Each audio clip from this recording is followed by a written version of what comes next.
Hello and welcome to the course Computer Architecture Lab.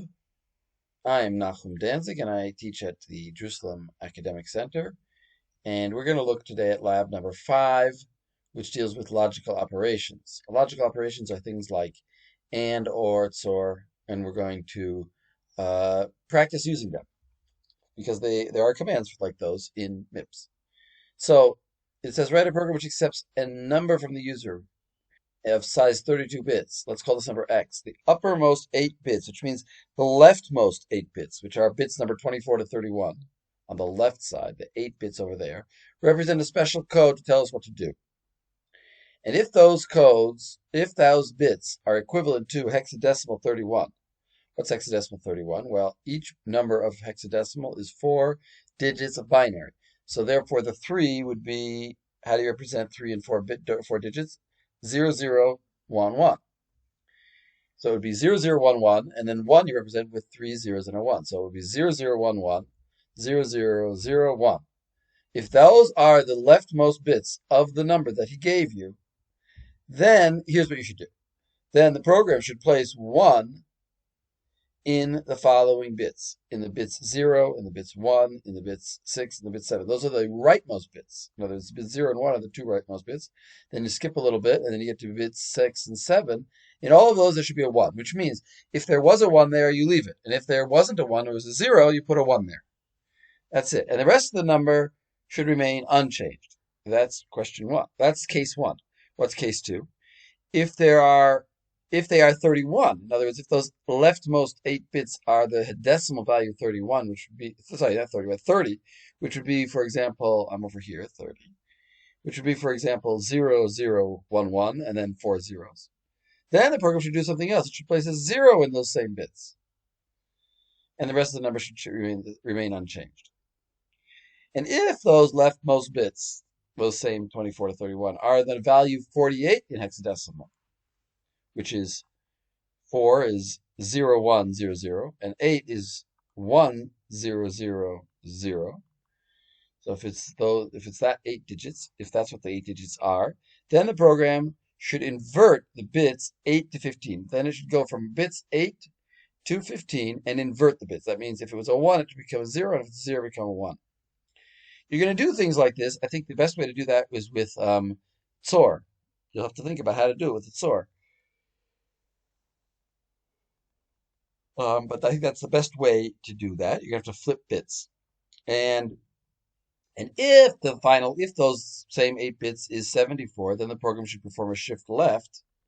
It should take the number and shift it left. The whole number that he gave you, shift it left by how much? By the way, all these actions we're performing on the number that he gave you. When we say changing those bits, we mean on whatever number he gave you. But now we're saying if he gave you 74, it should perform a shift left on the number, which means it should move the digits to the left and put it in zeros on the right. And how many places should it do a shift left by? By n places. And this n is equal to the value of the bits 20 to 24. That means you're going to have to take the bits 20 to 24 and see what they are. And figure and assume that number is a binary number. So in other words, if bit 20 is 0, and bit 21 is 1, and bit 22 is 0, bit 23 is 0, bit 24 is 0, then those bits together represent the value 2, because it was 0, 1, and then 3 zeros. So that's the value 2. So that means you'd shift the whole number 2 places to the left. Now it says any other value for the code. That means if the code is not one of those things, the program should print onto the screen the word error. And here he gives you an example that if this is the number that he gave you, well, that's, if you notice, he wrote it in hex and he wrote 30, so that's case number 2. So it should be transformed into this, which is the same number, but with these certain bits changed to 0. So if you notice, this number is less than this number. We change certain bits to 0.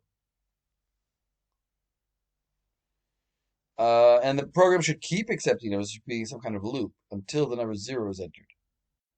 Okay, now let's see how I start this program. So the first thing I did was I realized I have to get a number from the user. So I did V0 should equal 5, and I did a syscall. That is going to give me the ability to get the number, and the number will go into V0. So let's start running the program.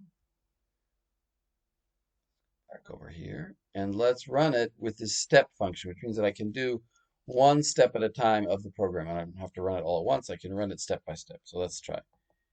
I go like that, and notice the V0 becomes 5, and now it's waiting for me to type something. So let's type a handy number like that, and enter. And now notice that V0 now became that number that I wrote. It used to be 5, now it's 6000001. That's that number was. That number that I chose was not just any number, but it was this number in hex. I want to be able to see a digit over here and a 1 over here. And we want to examine the leftmost 8 bits. So we basically don't care about this 1. We just want to look at the left 8 most bits. So how are we going to examine those ones? So the actual simplest way to do this is to just do right shift of this whole number all the way over until we just have these 2 digits here in hex, which is 8 bits in binary. And they're on the leastmost place. And the rest on the left side will all be zeros, and then it'll be whatever number it is. In other words, if it's 31, it'll be 31. That's the value because the left side will be zeros. So what I do is I do shift right of the number that I got, which is V0, by 24 spaces. Why 24? Because it's 32 bits. If I want to shift and leave only 8, so 32 minus 24 is 8. So that's how much I have to shift it to the right. And now T0 will have in it it'll have in it that 6. So if I run it again, and I go here, and I run it, step 1, step 2, it's flashing for me. I put something in, enter, and now V0 is this number.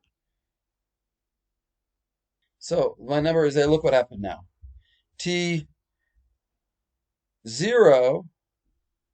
became 60 because that's the 60 from V0. It got pushed all the way to the right, exactly the right number of spaces. 24 spaces. The 1 disappeared. The left side filled in with zeros. So now if I look at this number and I compare it to hexadecimal 60, it will be equal. And that's what I'm going to do. Let's stop the program here. So what have we got? We moved it over and we got the number. Now we just need to compare it to 31. Remember, in our question, we had to see, is it 31? Is it hexadecimal 31 or 30 or 48 or 74? So that's what I'm going to do. I'm going to say, first I'm going to put into S1, for example, 31. And now I'm going to compare, is this T0, which is the number moved down, is that equal to 31? If it is, then I'm in case 1. Jump to case 1. And if it's equal to 30, jump to case 2, and etc. If it's equal to 48, to case 3, and I'll have to make 4 cases. But let's talk about case 1.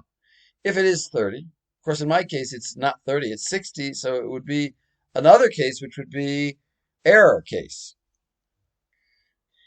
Remember, after all these cases, and whatever I do, I'm going to then go back into the loop again. So now what do I have to do? Well, according to the problem, let's go back to the problem. If it is 31, the program should place a 1 in the following bits: 1, 0, 1, 6, and 7. To put a 1 there. Now, putting a 1 there means, as I said, it means if there was a 1, leave it, and if there's a 0, make it into a 1. So how am I going to do that? Well, very simple. First of all, I have to take the values of those bits. Remember, it's in DACA bits 1, 0, 6, and 7. So 0 is 1, bit 1 is 2, bit 6 is 64, and bit 7 is 128. If I add all that up, I get 195. If I put 195 into K, now I can do this neat, nifty thing with OR.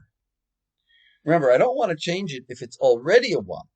But if it's not a 1, if it's a 0, I want to make it into a 1. So let's see how OR works by example here. For example, let's say I have, wait just a second. Let's say I have 1, 0, 1, 0, yeah? And I want to make sure that there's a 1 in bit number uh, 2 here. So I go like this. I say, I'm going to use this little mask or this little code here. And this, if I do an OR over here, if I do the OR operation, or between these two, then I'm going to get a 1 here. Why? Because I'm going to compare bits. First, I'm going to compare this bit, 1, 1. Well, if there's a 1, OR means if either one is a 1, put a 1 here.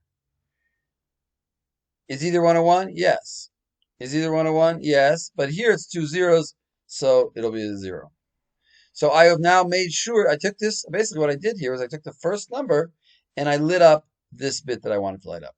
Now, if this had been a 1 in the first number, I wanted to leave it unchanged. Well, the OR will work the same way because 1 and 0 is still 1. 1 and 1 is also true, so it'll be 1. It's not a XOR, it's a regular OR. 1 and 1 is, one of them is lit, so therefore it should be lit. And 1. So you notice that if it already is lit, I didn't alter the number in any way. But if it wasn't lit, I lit it. So that's what OR is going to help us do.